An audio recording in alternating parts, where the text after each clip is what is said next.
Bonjour à tous, on va démarrer le cours. On est dans une période un peu spécifique qui est la période de Tisha B'Av. On va bientôt passer à la fête Tisha B'Av. Tisha B'Av qui est le 9 Av et qui correspond à une période tragique du clan Israël qui a démarré le 17 Tammuz, le 17 du mois de Tammuz, et qui se conclura à la suite de la destruction du temple qui est le Chorban Habayit. C'est une période difficile, une période triste que nous vivons actuellement et qu'il il est important de la comprendre et d'y réfléchir. Alors au départ, on va essayer de réfléchir et de comprendre effectivement quelle est l'origine de ce jour, qui est un jour spécial, qui est Tisha B'Av, le jour du 9 mois de Av. Alors, il faut savoir que Chachamim ont expliqué que lorsque les explorateurs, les Meraglim, les fameux Meraglim qui ont été envoyés en Israël pour nous dépeindre ce qui s'y passait, c'est-à-dire qu'on a voulu savoir effectivement, est-ce qu'il était les peuples qui habitaient, est-ce que c'était des peuples puissants, comment il fallait faire la guerre. Il fallait savoir aussi, comme ça explique le Midrash, que Akadosh Baruch Hu avait promis qu'on retrouverait tous les trésors des peuples qui s'y trouvent pour pouvoir s'enrichir en Israël. Et donc les Bnei Israël ont pensé qu'il y avait une mitzvah à la Tour et Taaretz, d'aller explorer la terre pour justement déterminer où se trouvaient les trésors qu'avaient caché les peuples qui s'y trouvaient, et pour réaliser la promesse qu'avait faite Hachem de nous rendre riches en Israël. Et donc c'est ce qu'ils ont fait, ils ont proposé à Moshe d'aller envoyer des explorateurs. Les explorateurs sont revenus, et ils ont dépeint la terre d'Israël comme une terre qui était Ochelet Yoshvea, une terre qui consommait ses habitants. Effectivement, ils ont constaté que les gens mouraient tous les jours, on les enterrait tous les jours. Et donc ils ont trouvé cet argument fort pour dissuader les d'Israël de rentrer en Israël. Et ils ont aussi dit que les peuples qui vivaient là-bas, ce sont des anakim, des géants, des gens qui sont énormissimes. Ouais. Et donc on était kachagavim benem, dit la Torah, on était comme des sauterelles, comme des sauterelles à leurs pieds. C'est-à-dire, imaginez-vous, vous êtes des sauterelles.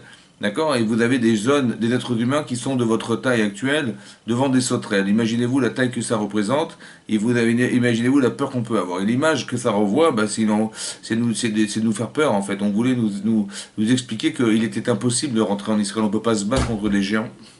Et donc la suite de tout ça, c'est qu'on a eu très peur. Et on a eu très peur et finalement on a pleuré ce jour-là. Et c'est ce qui est marqué dans le texte de la Torah. Donc on est dans la paracha de Shelach Lecha. On est dans le 4e chapitre, premier verset. Et donc je lis le texte. Vatissa kol aïda veitnu et kolam. Donc toute l'assemblée se souleva, ouais, et leva la voix. Vaïfkouv aam balayla hazé. Balaylahu, pardon. Et donc ils ont pleuré le peuple, balaylahu, cette nuit même. Alaylahu, cette nuit-là. C'est quoi cette nuit? En fait, cette nuit, il s'agit de la nuit du 9 Av. Et donc on a pleuré le 9 Av, on a pleuré du fait que quoi? Du fait que on s'est senti incapable à travers ce qu'on a pu entendre des explorateurs qui nous ont expliqué qu'on ne pouvait pas se battre contre cet ennemi qui était dans des villes fortifiées, qui était sur des montagnes, et donc il était impossible pour nous de faire la guerre. Et on a eu tellement peur de cette situation qu'on a pleuré. Alors on va essayer d'analyser le texte. Alors il est marqué, d'abord ils ont pleuré. Est-ce qu'on pleure? Et lorsqu'on pleure, est-ce qu'on pleure dans n'importe quelle situation de sa vie, hein? Bah oui, évidemment, quand on pleure, d'abord ça veut dire que c'est profond, hein, c'est profond, c'est-à-dire que la détresse est très très forte. Et à part ça, il n'y a pas de mensonge dans le pleur. Vous comprenez que quand on pleure, c'est qu'on est sincère, c'est qu'on est dans le émet. Voilà, on est dans la vérité de soi, et on pense légitimement que Béhémet, en vérité, on ne pourrait jamais se battre contre ça, et on serait incapable de pouvoir surmonter cette difficulté qui est de faire la guerre contre les peuples qui habitent la terre d'Israël. Et on a pleuré. D'accord? C'est-à-dire qu'ils ont réussi, les Meraglim ont réussi, les explorateurs ont réussi à nous dissuader, et on a pleuré ce soir-là. Et ça, c'est ce qui est marqué dans la paracha de Shelach Lecha. Donc le pleur, c'est un sentiment profond d'incapacité à pouvoir gérer une situation.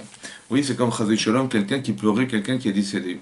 On est dans l'incapacité, on est handicapé en fait, on est dans l'incapacité à ramener les personnes qui sont décédées à nous. On ne peut pas les ramener vers nous, on peut pas les rapprocher de soi puisqu'ils sont partis. Et donc cette incapacité à pouvoir ramener les gens vers soi, ça fait pleurer les gens. Parce que d'un côté, on a la mémoire de la personne, ouais, on a le sentiment qu'il est vivant, alors qu'il est plus vivant, il est plus présent. Et ça, ce décalage-là fait pleurer les gens. Parce qu'on est dans l'impossibilité de ramener les gens qu'on aime. C'est impossible. Bah, c'est pareil. Ça veut dire qu'on est incapable de pouvoir se battre contre des géants pareils. Et donc on se dit, on va pleurer. Mais non. Ça, c'est ce qui est marqué dans la paracha de chez l'Achlecha. C'est cette nuit-là, la nuit de Tisha B'Av. Dans la paracha de Devarim, donc quand on ouvre le Sefer Devarim, au début dans le premier chapitre du Sefer Devarim, les Bnei Israël ont dit la chose suivante. Ils ont dit que pourquoi en fait Hachem nous a proposé de rentrer en Israël, alors qu'on savait pertinemment qu'on allait tous disparaître là, puisqu'on ne pouvait pas se battre contre des géants. C'est marqué là-bas, hein, c'est marqué Veteragnu Be'aolechem. Moshe a dit, vous avez dit de la médisance, vous avez dit de la médisance dans vos tentes. Et va Tomrou, vous avez dit, Bessinat Hachem. C'est par haine qu'Hachem, il nous a envoyé là-bas. Otanu ve'otzinu Misraim, il nous a fait sortir d'Égypte parce qu'il est... En fait, pourquoi la tête Otanu bianaï mori ve'lashmidenu. En fait, il a voulu nous faire entrer en Israël pour nous exterminer, en fait, nous mettre entre la main des Amoréens qui s'y trouvaient, et nous exterminer en Israël. Voilà ce qu'on dit les Israël. Donc je relis le texte, c'est marqué, donc on est dans le chapitre numéro 1 du verset 27, et c'est marqué, Veter Gilou Beolechem, et donc vous avez dit de la médisance, d'accord, dans vos tentes, vous avez calomnié dans vos tentes, va Tomrou, et vous avez dit, Bessinat Hachem. Par haine, Hachem, il nous a fait sortir d'Égypte pour que nous soyons exterminés, oui, dans le pays d'Israël. Voilà ce qu'ont dit les bénis Israël. Maintenant, le Sforno, quand on lit le texte, on a l'impression qu'il y a un problème. Comment c'est possible d'imaginer une chose pareille, que Hachem nous a fait sortir d'Égypte, avec tout ce que ça correspond, avec tout ce que ça contient, c'est-à-dire tous les miracles qu'on a pu vivre dans les plaies d'Égypte, le fait qu'on a été sauvé de la mer Rouge, le fait que on ait reçu la Torah, tout ça pourquoi? Pour arriver en Israël et finalement mourir là-bas et traduire ça comme étant une haine, la haine qu'Hachem il pouvait avoir contre nous, pour nous faire payer quoi finalement? Voilà. Alors là-bas, le Sforno a des commentaires du Chumash explique, en fait parce que les Bnei Israël ont pensé que comme ils avaient été d'idolâtres en Égypte, alors Hachem il a voulu leur faire payer une chose pareille.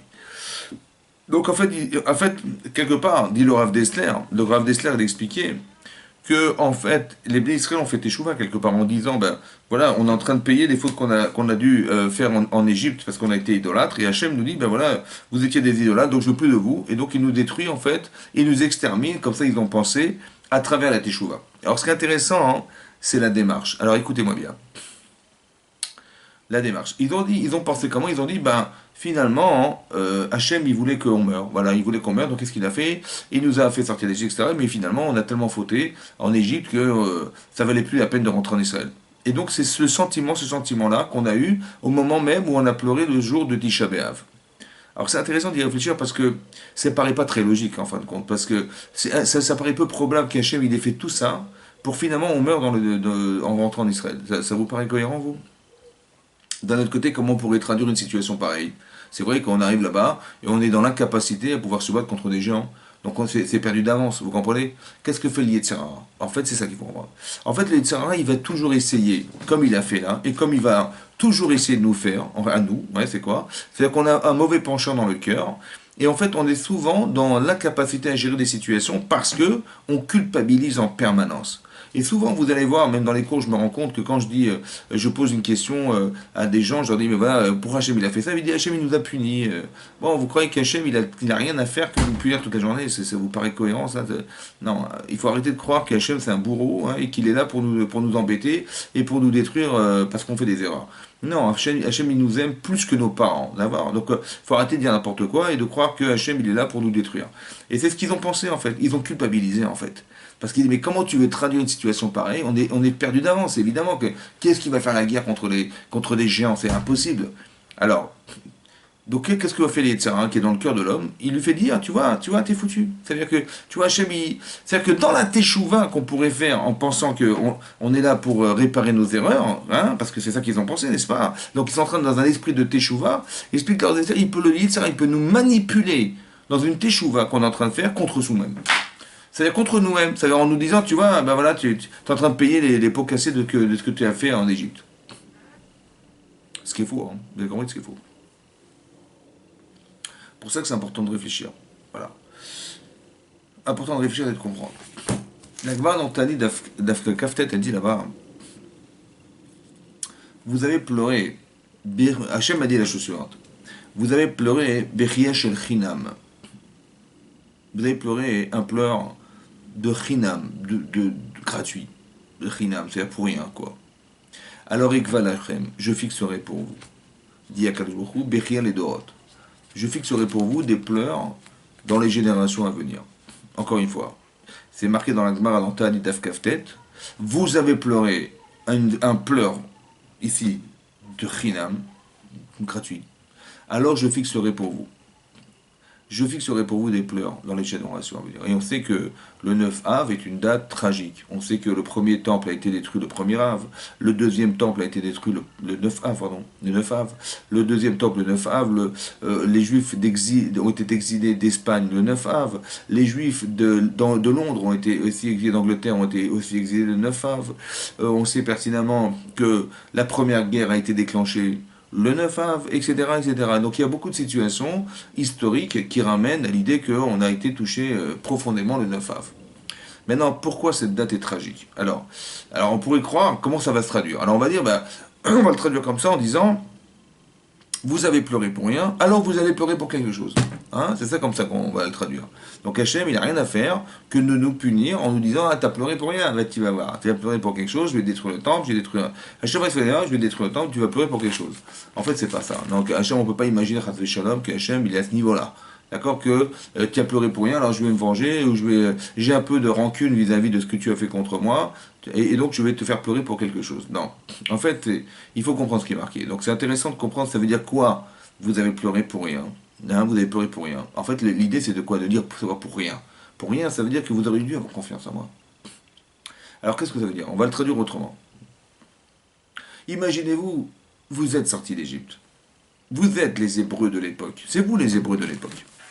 Donc vous êtes dans une situation tragique parce que voilà, ça fait 210 ans qu'on est esclave. Et tout à coup, il y a un homme qui vient et qui nous dévoile qu'on va bientôt être libéré d'Égypte. Ça s'appelle Moshe Rabbeinu. Et qu'est-ce qui se passe? Il va voir Pharaon, et monsieur Pharaon, bien sûr, il va refuser de nous renvoyer d'Égypte. Et qu'est-ce qui va se passer? On va déclencher des plaies, les plaies d'Égypte. On va déclencher la plaie d'Égypte. La première plaie, c'est d'âme. Donc imaginez-vous, hein, vous êtes là-bas en Égypte et vous voyez le Nil. Le Nil qui est un des plus grands fleuves du monde, qui est devenu carrément en sang. Voilà, il est tout en sang. C'est pas de la blague, hein, c'est pas un mirage. Non, non, c'est une vraie réalité. Et vous voyez les poissons qui meurent, les végétations qui meurent autour. C'est du vrai sang. Vous prenez, c'est du sang. D'accord? Donc qu'est-ce que vous dites? Waouh, c'est énorme. Ça, c'est la première plaie d'Égypte. Après la deuxième plaie, c'est les grenouilles. La troisième, Dame, Sfardéa, Kinim, toutes les plaies d'Égypte. Et donc les unes plus impressionnantes que les autres. Et vous voyez que tout ce qui se passe, ça se passe du côté égyptien, mais vous, c'est aucun problème. Hein, vous prenez de l'eau de la du Nil, c'est de l'eau. Et eux, ils prennent de l'eau et c'est du sang. Les grenouilles, elles viennent jamais chez vous, les bêtes féroces non plus, etc. On peut pas éviter la lèpre. Il y a eu la lèpre, on peut pas l'éviter, la lèpre, ce sont des microbes. D'accord, il y a un virus qui se balade, c'est la lèpre. On peut pas l'éviter, on peut pas passer entre les microbes. Et pourtant, ce virus-là, on l'a pas eu, on l'a pas subi. D'accord? Miraculeusement. Donc vous avez vécu des situations, vous êtes des Hébreux, qui sont extraordinaires. Ok. Ensuite, on est sorti d'Égypte. On est sorti d'Égypte, et donc c'était le soir, on a fait le Corban Pessah, on est sorti d'Égypte, et tout à coup, au bout de 3 jours, on arrive devant la mer Rouge. Et là, qu'est-ce qui se passe? On se rend compte que les Égyptiens nous ont rattrapés, et on est bloqué entre la mer, qui est devant soi, le désert à droite à gauche, et les Égyptiens qui arrivent armés jusqu'aux dents, et on les voit venir. Qu'est-ce qui se passe? Waouh, alors là, on est fini, là. Et là, on a eu le réflexe de prier Hachem très fort, on va prier vers Hachem, et Hachem va dire à Moshe, ouvre, mets ta main, tends ta main vers la mer, et elle va s'ouvrir, on va courir dans la mer, et on va voir les Égyptiens qui nous courent derrière, et qu'est-ce qui va se passer? On est sûr qu'ils vont nous rattraper, on est sûr qu'on va être, exterminés, parce qu'ils ne sont pas venus pour rien, vous comprenez? Ils sont venus se venger, c'est ça qu'on a cru. Et la mer va se retourner contre eux, elle va les noyer, on a vu mettre Al-Sefatayam, et on a fait la Shira, on était les plus heureux du monde, on était arrivé à un niveau d'Emouna, baba, énorme, énormissime. C'est ça, il y a Minou Bachem ou Moshe Ado. C'est là qu'on a vraiment cru en Hachem et en Moshe Rabbeinu. On est arrivé au summum de ce qu'on peut atteindre en termes de confiance en Hachem. Et donc, qu'est-ce qui se passe à ce moment-là? On est comme ça. Et après, on a reçu la Torah, on a vu Matan Torah, on a vu tout ça. Bon, vous êtes ces gens-là, des gens qui ont vécu Matan Torah, des gens qui ont vécu toutes ces plaies et qui sont sortis d'Égypte. Bon, si demain on dit, bon, il faut rentrer en Israël, il y a des êtres comme vous là-bas, quel est le problème? Vous allez rentrer à plein ventre et vous allez les conquérir. Et Hachem est avec vous. Qu'est-ce qu'il faut faire pour qu'on doute? eh bien il faut qu'on ait une réalité qui soit énormissime contre nous. Ça veut dire qu'on va voir des gens. Il n'y avait que des géants qui pouvaient nous arrêter, vous comprenez? Ça veut dire que ce que vous voyez d'abord en Israël est à la proportionnelle de ce que vous avez dans le cœur. Si vous avez confiance en Dieu, qu'est-ce qui peut vous faire douter? Alors il faut une réalité qui soit proportionnelle à nos doutes, au moins égale, et qui va faire qu'on va pouvoir douter. Et qu'est-ce qui va se passer? On va nous dépeindre, ouais, la terre d'Israël comme une terre où il faut, qui est une terre qui est censée ne pas pouvoir nous occuper. On ne pourra jamais rentrer là-dedans. C'est impossible de rentrer en Israël. Vous avez vu les gens qui s'y trouvent, c'est impossible. Et donc c'est un endroit qui est hostile à pouvoir y vivre. C'est ça qui se passe. Et donc dans notre cœur, on va commencer à avoir des doutes. Et là, c'est là que dit le Midrash, vous avez pleuré pour rien. Ça veut dire quoi pour rien? C'est que normalement, avec tout ce que je vous ai mis en image et en émotion, normalement, Hachem, il aurait dû être présent dans notre cœur. Et manifestement, il n'est pas assez présent. Ça va? C'est un peu ce qui est marqué dans le Rashi là-bas. Rashi dit que les Meraglim ont osé dire Chazaku Mimenu, que ces peuples qui s'y trouvent, ils sont plus forts que nous. Plus forts que nous. Et Rashi là-bas explique, c'est comme si qu'ils avaient dit plus fort que lui, plus fort qu'Hachem, plus fort qu'Akadosh Baruch Hu. Allez comprendre. Ils ont dit Krazakou Meminu, comme s'ils avaient dit clapé Marla, comme s'ils avaient tendu le doigt vers le ciel en disant c'est plus fort que lui, on n'y arrivera pas. Maintenant, il faut savoir que les Meraglim, ce sont des gens qui ont été triés sur le tas. Ça veut dire qu'on a pris les meilleurs de chaque tribu, on n'en a pris qu'un seul sur les milliers, les centaines de milliers de personnes, et on a dit c'est toi qui vas être le représentant des explorateurs de la terre d'Israël. D'accord? Et ces gens-là, ils ont osé dire ce qu'un enfant de 10 ans ne dira jamais de sa vie. Hein. Il ne pourrait jamais dire à un enfant de dire que mais ce qu'Hachem a créé est plus fort que lui. C'est impossible, vous comprenez? Ces gens ne seront jamais plus forts qu'Hachem. Comment c'est possible qu'ils aient dit une chose pareille? Alors je m'explique. Si j'ai confiance en Hachem, et je me dis que j'y crois vraiment, alors Hachem il a dit vous allez rentrer en Israël. Et oui, alors, vous allez devoir faire la guerre. Si je confiance en Hachem, je dis les pauvres, les gens qui y habitent. Parce que s'ils ils refusent de nous laisser rentrer, malheureusement, on doit être obligé de faire la guerre. Les pauvres pour eux. Peu importe la taille qu'ils ont, peu importe. Parce que Hachem, il peut tout faire, vous comprenez. Mais si j'ai peur, si je pleure carrément, c'est que Hachem, il n'est pas assez fort. Parce que s'il était dans ma tête assez fort, j'aurais dit les pauvres, ceux qui habitent. Mais si je pleure, c'est que j'ai peur. Mais si j'ai peur, c'est que ce que je sais est pas assez fort pour me convaincre que on va gagner. Vous comprenez? C'est comme si que j'avais dit, parce que j'ai peur, que c'est plus fort qu'Hachem. Bien sûr qu'ils l'ont jamais dit, hein. Mais c'est autrement dit la même chose. Parce que si je me rends compte que j'ai peur de rentrer en Israël, parce que des gens s'y trouvent, et que j'en pleure, ça veut dire que c'est profond, c'est vrai ce que je ressens. Alors, ça veut dire que, autrement dit, ça veut dire que c'est plus fort que Dieu. C'est un problème. Ça veut dire qu'on a construit une émouna qui a ses limites. C'est ça, Chinam. C'était pour rien. Vous avez compris? Comme c'est que tout ce que j'avais fait, ça n'a servi à rien. C'est ça que dit Hachem. Autrement dit, tout se passe dans le cœur et dans la tête. Il faut être logique. Et quand on n'est pas suffisamment, il faut avoir une confiance en Dieu à toute épreuve. Laquelle épreuve? Celle-là. C'est-à-dire de se trouver dans un pays où les gens qui habitent sont des géants, et quand même, tu te dis, mais, et alors? Vous comprenez? Tellement tu es confiant. Tu dis, mais comment on va faire? C'est même pas mon problème. Alors que ça a été leur problème. Il dit, comment on va faire? On ne sait pas comment on va faire. Comment on va faire? C'est-à-dire que toi, tu es une sauterelle, toi. D'accord? Et tu es devant toi un géant. Comment tu vas te battre contre un géant? Toi, tu es une sauterelle. On ne pourra pas. Ça veut dire que j'ai cru que c'est moi qui allais faire la guerre. Mais vous croyez qu'Hachem, il est fou, quoi? Hein? C'est-à-dire qu'Hachem, tu étais une sauterelle, il va dire, vas-y, va faire la guerre contre des géants. Mais évidemment que c'est pas possible. Donc autrement dit, si je suis logique, je me dis, évidemment qu'Hachem, il m'a pas demandé de faire la guerre, puisque je suis dans l'incapacité physique à la faire. Donc ça veut dire qu'il m'a dit, laisse-moi faire. Seulement la réalité, elle est plus forte que la logique. Parce que les émotions que renvoie le fait de devoir faire la guerre contre les Égyptiens, contre ces pays, ces peuples-là, l'émotion, elle est plus forte que la raison. Donc je n'arriverai jamais à raisonner. Et c'est ça qui va faire, malheureusement, que le Yetzirah va me manipuler à ce niveau-là. Que dans mon cœur, il va me faire croire que c'est pas possible. Vous comprenez? Ça veut dire qu'il y a deux choses à comprendre. Il y a ce que tu penses et ce qu'on veut te faire croire. Et ce qu'on veut te faire croire, c'est pas forcément ce que tu penses. C'est ce qu'on veut te faire croire. Il y a quelque chose en moi qui s'appelle, aux yeux des Chachamim, le Yetzara, et qui va nous faire croire qu'on s'en sortira pas. Vous comprenez ça? Donc le travail, il n'est pas à faire à l'extérieur de soi, mais le travail, il est à faire à l'intérieur de soi. Il y a un travail de conviction personnelle. Et c'est ça l'objet du cours, d'essayer d'expliquer ça. C'est marqué dans les Pirkei Avot, dans les maximes des pères. Là-bas, c'est marqué Zoï Darkeshel Torah. Zoï Darkeshel Torah. Voici le chemin qu'on doit emprunter pour arriver à être dans la Torah. Le chemin à emprunter. C'est marqué là-bas Pat Bamelar Tochal. Pour être un érudit dans la Torah, un Tamid Chacham, Pat Bamelar Tochal. Du pain dans le sel, tu mangeras. Maïm Bimsora Tishte.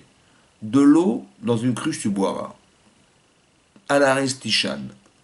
Tu dormiras par terre. Marqué là-bas, tu auras une vie de souffrance. Extraordinaire. Ashricha Bolamazé. Tu seras heureux dans ce monde. Vetovlach. Et ce sera bien pour toi, les Olamaba, dans le monde à venir. Si vous voulez dire que si vous voulez encourager quelqu'un à étudier la Torah, et vous lui dites, tu sais ce qui va se passer, oui, j'ai quoi, oui. La Torah c'est fantastique, hein, mais il faut que tu manges du pain, sois capable de manger du pain avec du sel. Oui, pardon, quoi, oui. Du pain avec du sel. Ouais, bah, ouais d'accord, petit déjeuner, il n'y a pas de problème. Mais tu boiras que de l'eau. Ah ouais, d'accord. Et tu dormiras par terre. Pardon? Tu dormiras par terre et puis tu auras une vie de souffrance. Hein, c'est pas facile. Mais tu seras content, hein, tu seras heureux sur la terre. Ah ouais, Ashreka Baolamazé Vetov Lachlava. Comment quelqu'un il peut imaginer une chose pareille? Comment croire qu'on va être heureux dans ce monde-ci? Et là-bas, c'est marqué dans le texte, il y a un rajout, il est marqué Im Ken. Si tu fais ainsi, Ashrecha, tu seras heureux. Mais si je fais ça, je serais malheureux. Je suis désolé. C'est la pire des vies qu'on peut imaginer, ça. De devoir manger par terre, de devoir manger que du pain et de l'eau, et du pain sec, et du pain avec du sel. C'est pas très réjouissant comme vie. Donc, comment Chachamim ont pu dire Ashrecha? Tu seras heureux dans ce monde, mais tu seras complètement malheureux, oui, c'est l'inverse. Alors le Rav Simcha Zissel, il a expliqué, c'est vrai que vu de l'extérieur, c'est catastrophique. Hein. Mais là-bas, c'est marqué comme ça. Imta seken. Si tu fais ça, qui c'est qui va accepter de vivre une vie pareille? Bah, celui qui va l'accepter, c'est quelqu'un qui a vraiment, vraiment envie d'être un Talmid Chacham. Hein. Parce que pour arriver à se suffire du peu de nourriture, du peu de confort, et d'avoir une vie de souffrance comme ça, bah, c'est pareil. Comment il va être heureux, celui-là? Bah, il va être heureux parce que si c'est l'inverse, si dans le confort, si dans le confort, il va être obligé de passer du temps pour se payer ce confort. Mais se payer ce confort, ça lui coûte de ne pas pouvoir étudier la Torah. C'est ça sa vraie souffrance.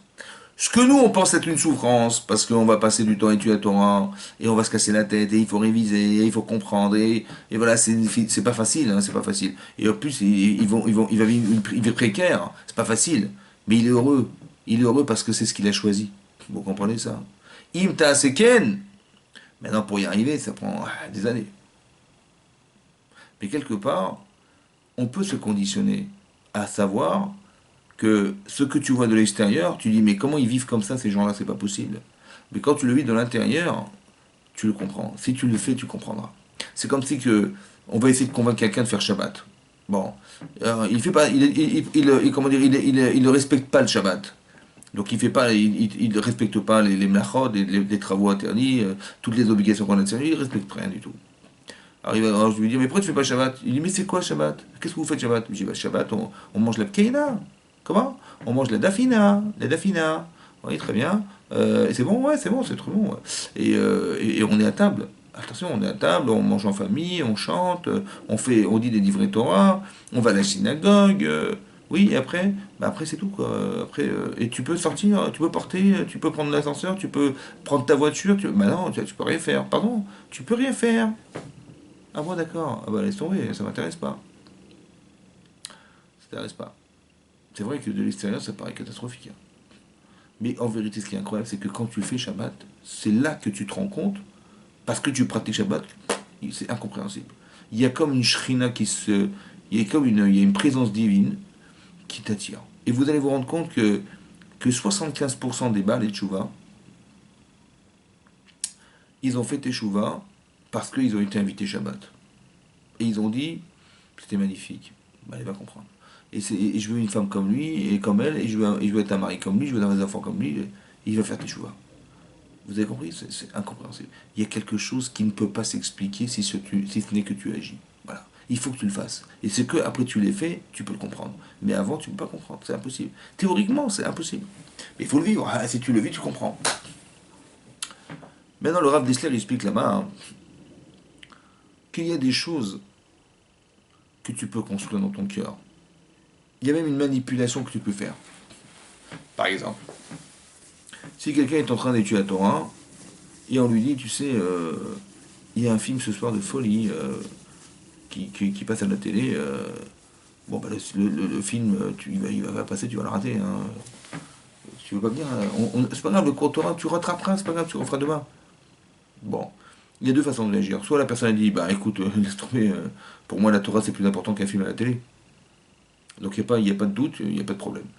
Ou bien, hein, il va dire, ouais, ouais, il y a du ça. Il dit, c'est vrai, le film, c'est tentant et tout. Il va dire, bah écoute, écoute, ouais, d'accord, bah écoute, je vais le voir le film, je vais le voir le film, mais pas tout de suite. On va l'enregistrer, je le verrai plus tard. D'accord? Donc j'ai manipulé le Yetzirah. Je lui ai fait croire. Je lui ai fait croire que j'allais rater le cours, en fait. C'est ce qu'il espérait, hein. Mais en fait, je l'ai manipulé. Vous allez me dire, est-ce qu'on a le droit de mentir? Est-ce que la fin justifie les moyens? La fin, c'est que finalement, j'ai étudié à Torah. Et je me suis renforcé. Est-ce que c'est justifiable? Est-ce qu'on peut justifier la fin? Est-ce que de mentir? Vous allez vous rendre compte, le Simcha Zissel explique là-bas, que ce genre de mensonge, c'est ça la vérité. Incroyable. Pourquoi? Parce que quand on veut nous tromper, est-ce qu'on a le droit de tromper celui qui veut nous tromper? Parce que je sais que si je vais voir le film ce soir, ou si je vais aller faire les soldes et je vais rater l'étude de la Torah, finalement, j'aurais pas étudié. Et j'aurais mis en parallèle, en balance, ce que je vais gagner dans les soldes, ou voir ce film, et ce que je vais perdre, et ce que je vais gagner de pas, ou perdre, ce que je vais perdre ou gagner d'études à Torah, eh ben j'ai choisi le film. D'accord. J'ai choisi les soldes. Bon, ça veut dire que mon étude vaut moins que l'intérêt que j'avais de voir le film. Ou bien que moins que l'intérêt que j'avais de gagner de l'argent parce que j'ai payé moins cher des produits en solde. Vous avez compris? C'est ça que ça coûte.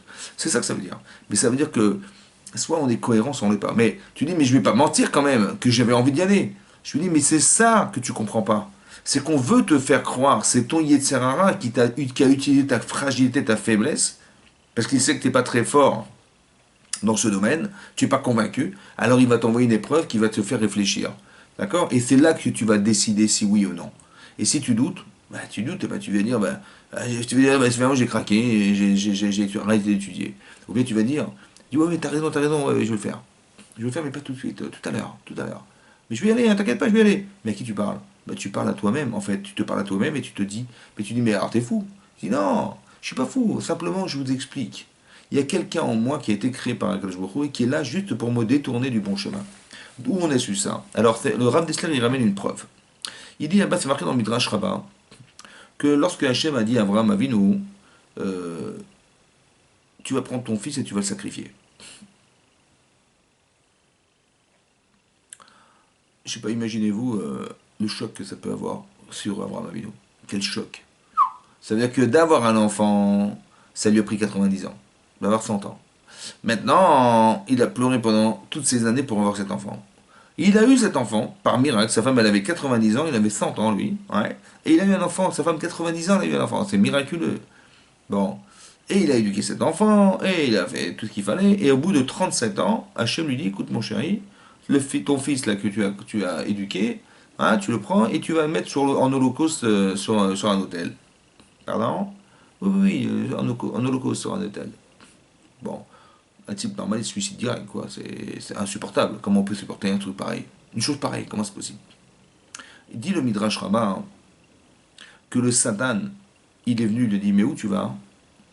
Et alors qu'il allait faire la Akedah de son fils, le sacrifice de son enfant. Il dit bah, je me promène. Non, je vais aller faire la prière. Je vais faire la tefila. Ok. Dis-moi, pourquoi tu prends du bois et du feu? Il dit, bah, je sais pas combien de temps je vais sortir, je vais partir, je sais pas combien de temps ça va durer. Il faut bien que je mange, il faut bien que je bois, et il faut bien que je mange, et donc j'ai pris du bois et du feu pour me nourrir.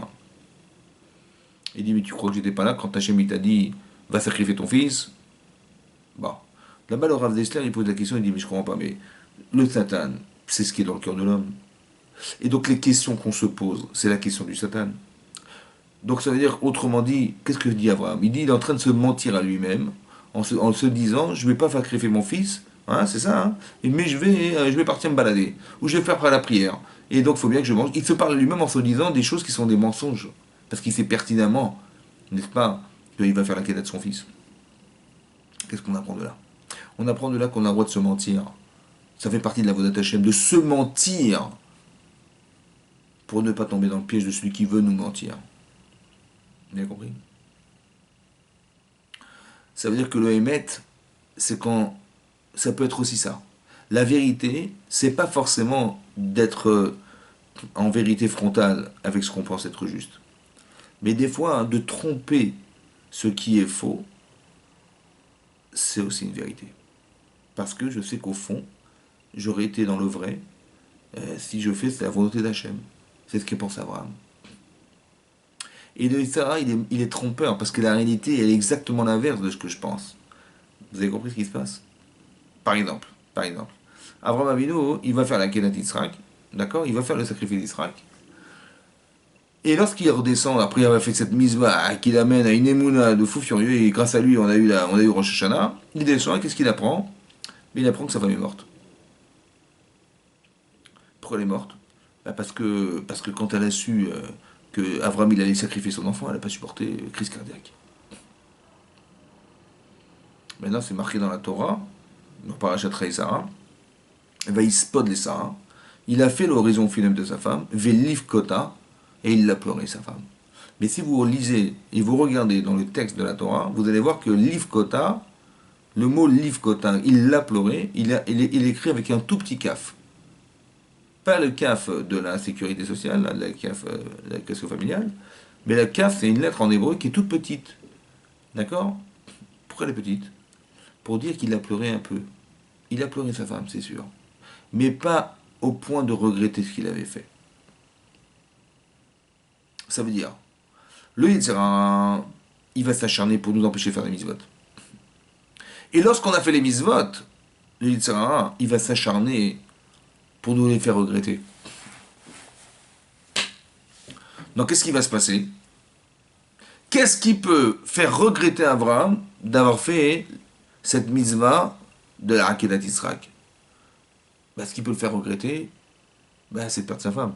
Vous avez compris pas? C'est-à-dire qu'il y a un équilibre évident entre sa femme et son fils. Et donc qu'est-ce qu'il va penser? Il va dire, mais tu te rends compte, elle est morte à cause de quoi? À cause du fait que j'ai fait la Akedat Yisraël. En fait, elle est morte à cause de moi. Donc si j'avais pas fait la Akedah, elle serait vivante. C'est ça, n'est-ce pas? Donc c'est ce que le Yitzhara voulait nous faire croire. C'est vrai qu'elle est morte en sachant que son fils il allait être sacrifié, elle l'a pas supporté. C'est vrai, c'est la vérité. Et donc si tu l'avais pas faite, elle serait vivante. C'est logique ou pas? En fait, c'est faux. Pourquoi? Parce que de toute façon, mourir, elle devait mourir. Mourir, elle devait mourir. Sarah, elle devait mourir. Elle aurait pu mourir en glissant sur une peau de banane. Maintenant, c'est vrai qu'elle est morte en apprenant que son fils, il a été sacrifié par son propre mari. C'est vrai, c'est vrai. Mais qu'est-ce que fait Yitzhara? Il fait juxtaposer deux situations, qui est le fait d'avoir sacrifié son enfant et le fait que sa femme ait disparu. C'est vrai qu'elle est morte à cause de ça, mais de toute façon, elle devait mourir. Vous avez compris ce que je veux dire? Donc ça veut dire que tu l'aies faite ou pas la Kedah, c'était l'heure où laquelle elle devait mourir. Et lui, on voudrait nous faire croire qu'on va mettre en parallèle deux situations, n'est-ce pas, qui sont le fait qu'il ait fait la Kedah et le fait qu'elle soit morte. Il dit, mais si, c'est parce que j'ai fait le sacrifice d'Israël qu'elle n'a pas supporté qu'elle est morte, mais si je ne l'avais pas faite, la Hakeda, elle serait vivante. Ce raisonnement, il est faux. Que si tu ne l'avais pas fait, de toute façon, elle serait morte. Vous avez compris? C'est ça qui est faux. C'est ça qu'on voudrait nous faire croire.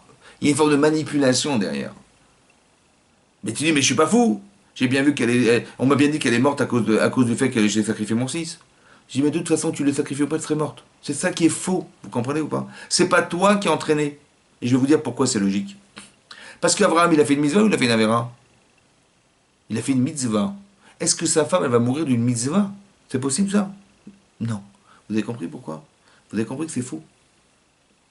Il faut simplement être logique. Il faut être ma'amine. Et c'est ça qui va changer. C'est-à-dire qu'on peut, on peut être manipulé par les Yitzhara. Parce que l'Israël, il sait pertinemment qu'Abraham, il a fait une mitzvah, mais extraordinaire. Et comment il va la perdre, cette mitzvah? Ben, en la regrettant. Donc il va tout faire en sorte pour qu'il la regrette. La seule chose qui peut le faire regretter, c'est la perte de sa femme. Qu'est-ce qu'il peut y avoir de plus que ça? Qu'est-ce qui pourrait nous faire peur à rentrer en Israël? Ben, c'est de savoir qu'il y a des géants qui s'y trouvent et qui mesurent la tour Eiffel. Évidemment. Vous avez compris? Il n'y a rien d'autre qui pourrait nous empêcher d'y rentrer. C'est vrai que le Yitzhara, il utilise des images qui sont le reflet de notre défaillance. Et c'est ça qu'on essaie de nous faire, de nous faire regretter quelque chose. Et ce jour-là, en fait, on a pleuré. C'était Tisha B'Av. Balaïla, ou cette nuit-là, on a pleuré pour rien. Vous avez compris une chose, c'est que lorsqu'il s'agit de choses qu'on peut contrôler, alors on peut manipuler sur les Sahara et faire en sorte qu'on va rester sur les rails. Mais comment vous allez en faire? Comment on va réussir à faire? À retirer de soi le problème qu'on ait vraiment pleuré, vraiment pour quelque chose. Ça veut dire qu'on a vraiment cru que c'était plus possible. On a pleuré de se retrouver dans une situation en Israël, avant de rentrer en Israël, où on savait pertinemment que si on devait rentrer, on aurait été exterminé. Et comment ça a été traduit, cette peur, elle a été traduite intellectuellement, en se disant, bah Hachem, il nous a fait payer le fait d'être idolâtre en Égypte. Vous avez compris? Mais ça, c'est faux, ça. Parce que tu crois quand même pas que Hachem, il a fait tout ça pour ça. Parce que si c'était vrai, pourquoi il a attendu que tu rentres en Israël pour le faire? Il aurait pu faire avant. Ou alors il t'aurait laissé en Égypte. Vous avez compris? C'est-à-dire que le sentiment de peur va être utilisé par notre étier de Serra en nous faisant traduire, parce qu'on est faible, hein, que finalement c'était pour te faire payer, je sais pas quoi. Ce qui est complètement ridicule. Mais c'est comme ça. On est manipulé malheureusement. C'est pour ça qu'il faut comprendre comment nous fonctionnons. Et tout se passe dans le cœur des hommes. Tout se passe dans le cœur de l'être humain. Tout ce que je vous raconte là, c'est psychologique en fait. C'est tout ça, c'est dans le cœur. C'est des fragilités qui te font croire. C'est des fragilités qui te déstabilisent en fait. Donc si tu es suffisamment fort dans ton cerveau et dans ton cœur, qu'est-ce qui peut te déstabiliser? Rien. Vous comprenez ça? Comment ça se construit maintenant? Il y a des choses que tu peux utiliser par malice, mais là, comment tu vas enlever quelque chose qui sincèrement t'a touché? Tu as pleuré de savoir qu'on n'allait pas pouvoir entrer en Israël. Qu'est-ce que dit Hachem? Hachem dit, vous avez pleuré pour rien, je fixerai les pleurs. Le Rav Dessler explique les choses suivantes. Et c'est une chose qu'on doit comprendre. Ça vous dérange, vous, qu'il n'y ait pas de Beth Amikdash? Ça vous embête? Parce que bon, voilà, on travaille, on étudie à Torah, bon, on n'a pas le Beth Amikdash, bon, mais ça va. On vit quand même, ça va, c'est pas grave. Hein. On est en exil, mais bon, ça va, on n'est pas dans la pire des situations quand même. Ça va, on s'arrange. D'accord, on vit bien notre vie quand même. Il y a un confort, on a une bonne santé, on est bien entouré. Ça va, c'est pas très compliqué. Hein. Bon, Hachem, c'est pas trop compliqué. On n'est pas pendant la Shoah, ça va, on se débrouille. Ça fait longtemps qu'on n'est pas en guerre et ça fait longtemps qu'on est dans une forme de confort qui va et qui va de plus en plus grand. Maintenant, ça vous dérange ou pas? Alors, on est embêté d'être en exil ou on n'est pas embêté? Est-ce que ça nous dérange que le Beth Amikdash ne soit pas reconstruit ou ça nous dérange pas du tout? C'est-à-dire que bon, ça va, c'est pas grave. En fait, la galoute, vous savez où elle est? Où est-ce qu'elle est l'exil? Elle est dans notre cœur. Parce qu'on ressent rien en fait. On ressent pas le manque. Vous savez quoi? On a pleuré pour rien. Ça veut dire que si on avait eu confiance en Hachem, on aurait dit les pauvres. Les pauvres, ceux qui habitent en Israël, parce que si vraiment ils refusent de nous laisser rentrer, je donne pas cher de leur peau, franchement. Et plutôt que de dire ça, parce qu'on a confiance en Hachem, on a eu peur. Mais c'était gratuit parce que si tu avais eu confiance en Hachem, tu n'aurais pas eu de problème.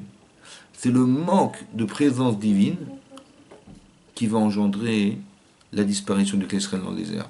C'est le manque de présence divine dans notre cœur qui va engendrer l'exil en dehors d'Israël, la destruction du temple. Parce qu'il n'est pas là, Hachem. Quand Hachem dit dans la paracha de Teruma, Ve'asuli Mikdash, faites-moi un sanctuaire, Ve'shachanti betocham, et je résiderai parmi eux. Le sanctuaire, c'est pas un pluriel, hein. Le sanctuaire, c'est au singulier. Hein. Ça veut dire quoi? Faites-moi un sanctuaire et je résiderai parmi eux. Parmi qui? C'est qui eux? Ben eux, c'est toi. C'est dans ton cœur, dans le cœur de chacun d'entre nous. Comprenez? Je résiderai parmi eux, ça veut dire qu'Hachem, il va résider dans le cœur de celui qui l'a construit, ce Beth Amikdash. Mais le construire, c'est le désirer.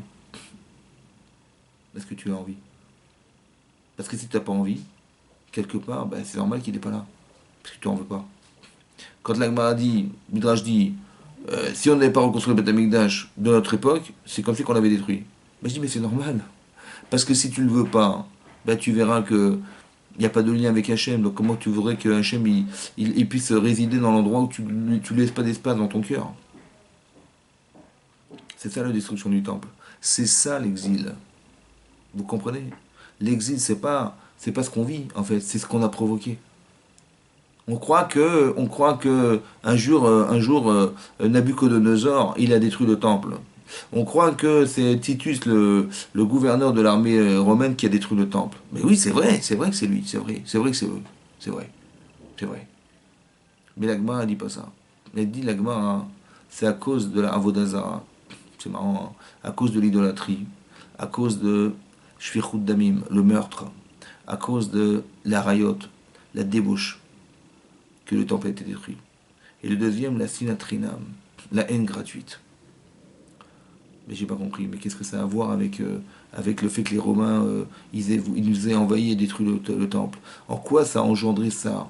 En fait, Haramim m'ont compris, écoutez-moi bien, que ce que tu vois, en fait, n'est pas lié à ce que tu croyais. La raison, c'est pas l'animosité avec Titus, et ça n'a rien à voir. Ça, c'est lié au fait qu'il n'y avait pas d'espace pour Hachem. Il n'y avait pas d'espace pour les autres. Et s'il n'y a pas d'espace pour Hachem et des autres, c'est-à-dire qu'on n'est pas liés les uns aux autres, alors Hachem, il est le Dieu de quoi? Il n'est pas le Dieu du clan Israël, il est le Dieu de rien. Donc s'il est le Dieu de rien, alors à quoi il sert Beth Amikdash? Il ne sert à rien. Alors Titus, il peut le détruire. Ça veut dire que si on n'a pas construit dans notre cœur quelque chose qui fait qu'Hachem existe, alors le Beth Amikdash, il ne sert à rien. Et d'être en Israël, ça ne sert à rien. Il vaut mieux être en exil. Pourquoi? Parce qu'en exil, tu peux regretter d'être quelque part là où tu ne dois pas être. Tu peux avoir la nostalgie de savoir que tu aurais dû être ailleurs.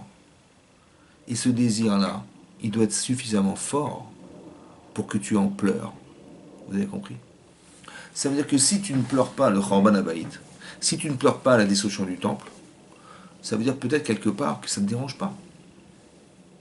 Il faut qu'on arrive à reconstruire le Beth Amikdash dans notre cœur et le désir de retrouver Hachem au point de pleurer de ne pas l'avoir. C'est ça qui est dit le Rav Dessler. C'est ça qui explique le fait que dans la Torah et dans la Gemara soit marqué « Vous avez pleuré pour rien, alors je fixerai des pleurs. » Fixerai des pleurs. Ça veut dire quoi fixer des pleurs? Ça veut dire que il va falloir que tu arrives à ressentir il te manque ce Beth Amikdash.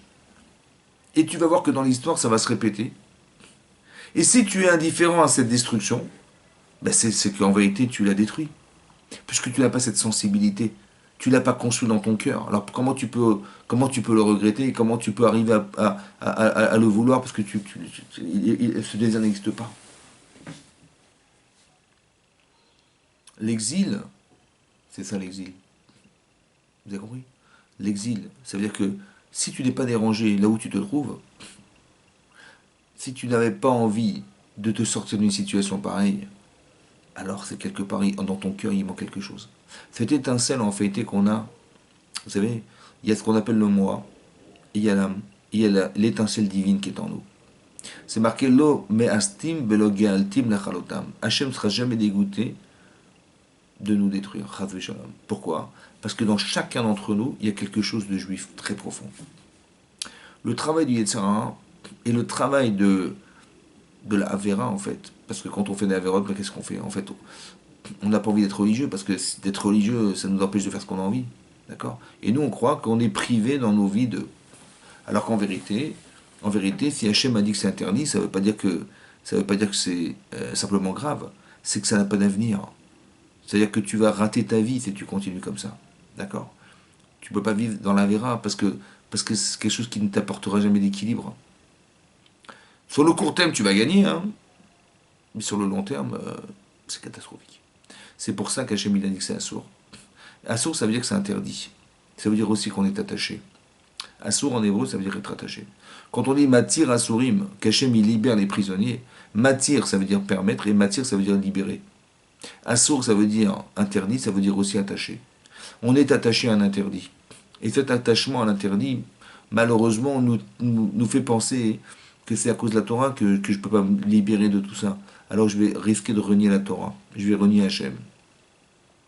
Mais comment ça se fait? Parce que c'est contre mes intérêts. Vous comprenez? Parce que je suis attaché au désir de faire ces fautes et de faire ces avéras. C'est avéra. Donc comment je vais m'en sortir? Alors, en vérité, qu'est-ce qui masque en fait cette étincelle qui est en nous divine et qui devrait déclencher chez nous la teshuva? C'est parce que la avéra, vous comprenez? Donc il faut être capable de comprendre que dans notre cœur, il y a quelque chose qui s'appelle Yetzer Hara. Comment je vais arriver à le battre? Ben, il faut que je construise mon Yetzer Hara Tov, c'est-à-dire le bon côté, le bon savoir, le bon sentiment que je dois avoir, le bon sens que je dois avoir dans ma vie, et qui là va être confronté à ma tendance négative, et là c'est là que je vais être en difficulté. Et c'est là que je vais devoir choisir, vous comprenez? Mais si je n'ai pas de bien en moi, je n'ai pas de mal en moi. Parce que le mal, c'est pas grave, vous comprenez? Et c'est ça que ça veut dire. Ça veut dire qu'il y a une étincelle en nous, quelque chose de divin qui est en soi, mais qui est comme si qui était mise dans une boîte. Et ce qu'il faut faire, c'est arriver à ouvrir cette boîte un jour. Et combien ça coûte de la voir ouvrir? C'est jusqu'à pleurer de savoir qu'elle est, c'est savoir qu'elle est enfermée. Qu'Hachem, en fait, il est en tsar, il est aussi en souffrance à Kajbourou. Parce que lui, il aurait tellement aimé qu'on soit au Beth Amikdash avec la Shrina, avec la Névoie, avec la Torah, avec le fait d'être dans l'abondance qu'Hachem devrait nous donner, mais qu'on se refuse parce que quelque part on l'a abandonné quelque part. Vous avez compris, le Chorban Abayit, c'est d'abandonner. Il y a un abandon personnel et il y a un abandon collectif. Personnel, bon, bah, ça nous engage personnellement, mais quand c'est collectif, c'est-à-dire que ça fait partie de la majorité du monde. C'est encore plus compliqué, parce que là, on va aller à contre-courant d'une mode, à contre-courant d'une tendance. C'est très difficile, ça. C'est la situation qui est la nôtre aujourd'hui. Ça veut dire que Hachem, qu'est-ce qu'il veut Hachem? Il voudrait qu'on étudie la Torah, qu'on soit proche de lui, qu'on sache combien lui-même il souffre de ce qui se passe. Et cette souffrance, elle devrait nous apporter le réconfort de savoir que je ressens quelque chose. Parce que j'ai pleuré à Tisha B'Av de ne pas l'avoir ce Beth Amikdash. De ne pas pleurer, ça me rend triste, parce que ça veut dire que je suis resté indifférent à ce qui s'est passé. Mais je devrais être content de pleurer, parce que c'est quand je pleure que je sais que je suis dans le Hémet. Et puisque je suis dans la vérité au point de pleurer, il me manque tellement ce Beth Amikdash que je pleure de ne pas l'avoir, comme je pleure quelqu'un qui a disparu, et que j'aimais, mais qui a disparu. Je dis, pourquoi tu pleures? Il dit, parce que dans mon cœur, il était là. Il était aussi là présent devant moi. Mais la personne que j'aime, elle a disparu, elle est partie, je ne la vois pas. Et je ne peux pas la ramener à moi. Alors je pleure. Vous avez compris? Mais qu'est-ce qui me fait pleurer en fait? D'abord, je pleure et je sais que je l'aime, parce que je pleure. Ça veut dire que dans cette souffrance, il y a une simcha. C'est pour ça que la Gemara a expliqué que celui qui va pleurer le Chorban Abayit, la destruction du temple, il la verra besimchata. Il verra la reconstruction du temple avec la joie. Pourquoi c'est comme ça? Parce que quelque part, vous devez comprendre que si je pleure du Chorban Abayit et que je suis sensible jusqu'à en pleurer, c'est que je suis touché par ce que j'ai perdu. Et j'ai la joie de savoir que j'ai eu de la peine. J'ai la joie de savoir que j'ai eu de la peine. Parce que si j'avais pas eu de peine, ça veut dire que j'aurais été indifférent. Mais j'ai de la peine. Alors je suis content d'en avoir eu. Parce que si j'ai de la peine, ça veut dire que j'aime. Si j'ai de la peine, ça veut dire que j'ai envie que ça se reconstruise. Si j'ai de la peine de savoir que la personne a disparu, et que j'ai de la peine, alors en vérité, je suis content de savoir que je suis sensible. Et c'est cette sensibilité-là qui va m'amener à quoi? À tirer les leçons de la souffrance que je vis en me disant que dorénavant c'est terminé. Ça peut plus durer. Je veux reconstruire le Beth Amikdash. Je ne veux plus être attaché à mes avérotes. Je veux ce devoir de pouvoir retrouver tous les miracles qu'on avait au Beth Amikdash et de me retrouver en Israël là, c'est là qu'on devrait être. Vous avez compris? Donc ça veut dire que je tire des leçons de ma souffrance. Je tire des leçons de ça. Et c'est ça la simcha. C'est ça la joie. Comme s'il y avait un mélange incroyable. Oui. Comme quelqu'un qui se sait être en faute et qu'il a la chance de pouvoir faire des joies. Comme si que, comme si que la joie, elle venait de la peur. C'est parce que j'ai peur de ce que j'ai perdu et comment je vais le retrouver que j'ai la simcha de savoir que si je fais teshuva, ça reviendra. Si je reconstruis ce Beth Amikdash dans ma tête, ça veut dire j'ai le désir de le revoir, alors il va se reconstruire. Je constituerai chez vous, je fixerai chez vous des pleurs pour les générations à venir. Ça veut dire qu'il faut qu'on arrive à regretter de ne pas l'avoir jusqu'à pleurer de ne pas l'avoir. Et si tu pleures de ne pas l'avoir, c'est que tu es sensible. Si tu es sensible, tu es content et tu es heureux d'être sensible. Et ce bonheur-là que tu as d'être sensible, c'est là que tu l'as construit, c'est là que tu vois que tu es émette. Parce que tu pleures, donc c'est émette. C'est vrai. On ne peut pas pleurer en mentant, ça n'existe pas. On ne peut pas faire croire en pleurant. Pleurant sincèrement, sincèrement. Mais non, c'est impossible. C'est que si c'est sincère, ça veut dire que c'est émette. C'est ça la vérité. C'est ça Tisha B'Av. C'est de ressentir ça. C'est pour ça que ça vient réparer quelque chose de très ancestral. En fait, on porte en nous cette faute-là. La faute des Meraglim. La faute de ceux qui ont cru aux Meraglim. Parce que, qu'est-ce qui est plus grave? D'avoir fait le veau d'or ou d'avoir pleuré le jour de Tisha B'Av? Bah, bizarrement, vous allez vous rendre compte que Hachem, il a pardonné la faute du veau d'or. Il a dit, Salarti Kidvarecha. Je pardonnerai comme tu as dit.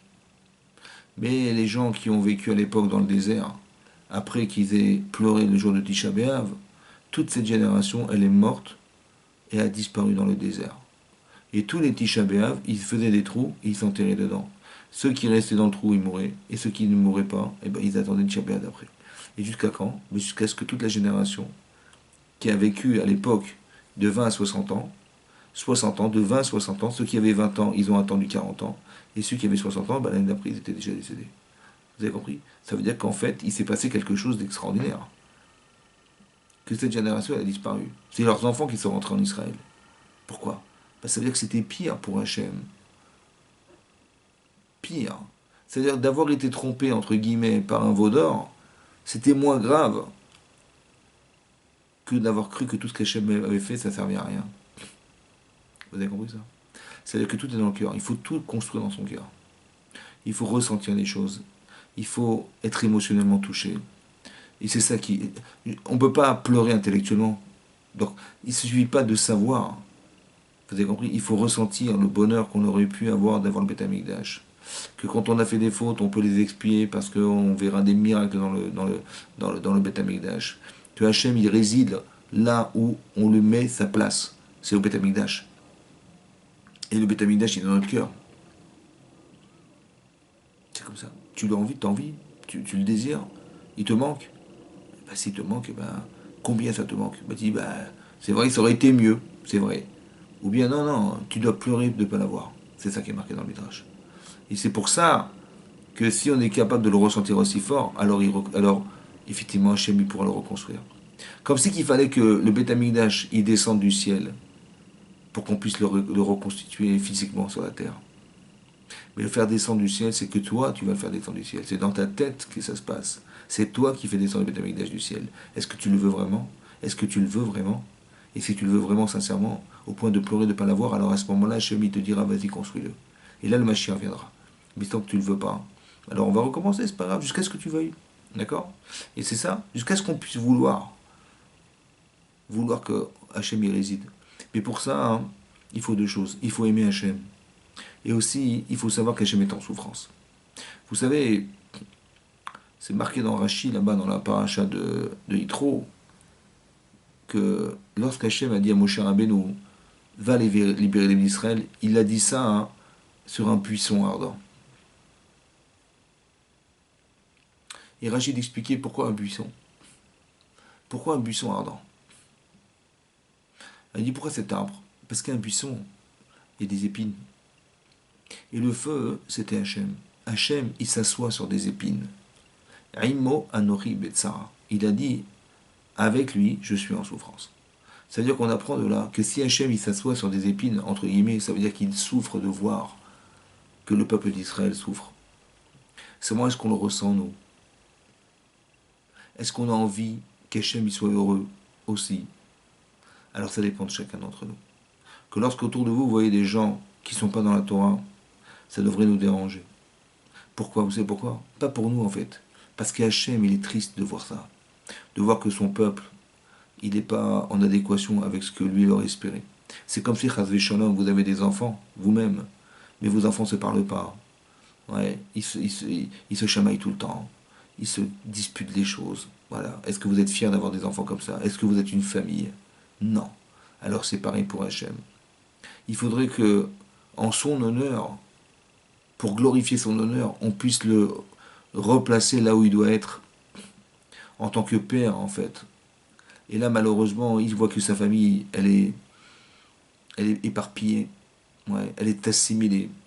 Et Chas v'Shalom, ben, si on avait des enfants comme ça, on ne serait pas fiers. Et ben Hachem n'est pas fier. Mais est-ce que vous ressentez ça? Vous ressentez ça? Alors si vous le ressentez, alors ça va nous permettre, Bezat Hachem, de se dire qu'à chaque fois que je verrai quelqu'un, je ne vais pas dire c'est un rachat. Je vais dire le pauvre, il n'a pas eu la chance, alors je vais l'aider. Et c'est pourquoi je le fais. Je le fais parce que Hachem, c'est ça qu'il attend de moi. Vous avez compris? Il attend de nous chacun qu'on puisse vous dire mais qu'est-ce que je vais faire moi tout seul dans tout ça? Je dis mais le simple fait de dégager le désir de soi, d'aider les autres, ça va se multiplier autour de nous. Bezat Hachem. Et c'est comme ça qu'on reconstruira le Beth Amikdash. Il ne va pas se construire à l'extérieur, il va d'abord se construire à l'intérieur de nous. Si tu es capable de faire descendre le désir dans ton cœur de la reconstruction du temple, alors Hachem le reconstruira avec le Mashiach. Mais sinon, bah, c'est comme si on l'avait détruit. Parce que le Chorban Habayit, il ne s'est pas fait à l'extérieur de nous, il s'est fait d'abord à l'intérieur de soi. Parce qu'on s'est dispersé, et aussi parce qu'on n'a pas supporté les autres. Voilà. Et après, bah, évidemment, la Vodazara, c'est de se passer du bon Dieu. Vous avez compris. Et c'est ça qui va faire que malheureusement le monde se détruit autour de nous. Donc en fait, qu'est-ce qui se passe? En fait, ce qui se passe, c'est clair. C'est que tout ce qu'on n'a pas construit chez nous, ça donne une force à ceux qui voudraient nous détruire. Ils n'ont aucune force, les Romains. Les Perses, aucune force en eux. Seulement, comme nous, on est en décalage, alors, ce sont des vases communicants. Le manque de reconnaissance qu'on devrait avoir d'Hachem, le manque de connaissance de l'intérêt qu'on aurait du Beth Amikdash, le manque, c'est ce manque qui nourrit en vérité nos ennemis. Donc, quand on désire les choses, eh ben, notre ennemi n'a plus de force contre soi. Vous avez compris ce que je veux dire? C'est ça. Donc, tout se construit à l'intérieur de nous-mêmes. C'est ça la Vodat Hachem. C'est ça qu'Hachem il attend à Tisha B'Av. Il attend que quand on va repenser au Beth Amikdash, il ne faudrait pas qu'on dise bon ben je ressens rien. Il ne faudrait pas. Parce que si je dis je ressens rien, hein, malheureusement ça veut dire que si demain il est détruit, ben, ça sera pas grave. Vous avez compris? Parce que je ne le ressens pas. Il faut qu'on arrive à ressentir. Et c'est qu'en ressentant ce manque que Be'ezrat Hachem il pourra nous envoyer la délivrance. Vous avez compris? C'est comme ce qui se passe en ce moment, le corona. Ça vous dérange ou pas? Il y a des gens qui meurent autour de nous. Ça nous dérange. Hein? Ou on dit, bah, nous on y a échappé. Baruch Hachem, on est en bonne santé. Bah non, il faudrait que tu te dises, mais il y a des gens qui sont en deuil. Il y a des gens qui sont morts à 60 ans, et même plus jeunes. C'est une catastrophe. La sensibilité. Et quand tu es sensible, alors le virus y partira. Et si on est insensible, bah, ça va continuer. Il faudrait qu'on soit sensible. C'est pour ça qu'on va fixer des pleurs les dorotes. Pas pour nous angoisser, mais pour savoir que si tu pleures, de savoir que tu as de la peine de voir que des gens disparaissent, eh ben, tu devrais avoir la joie de savoir que ça te dérange. Et cette joie-là, on doit l'exploiter pour Be'ezrat Hachem. Hein? On me dit que le son est faible. Que Be'ezrat Hachem, on puisse avoir la simcha de revoir Be'ezrat Hachem très prochainement, la construction du Beth Amikdash, et que le cœur de chacun d'entre nous soit entier. vis-à-vis d'Hachem et vis-à-vis d'autrui. Amen, Kediratson. Merci de m'avoir suivi. À très bientôt. Au revoir.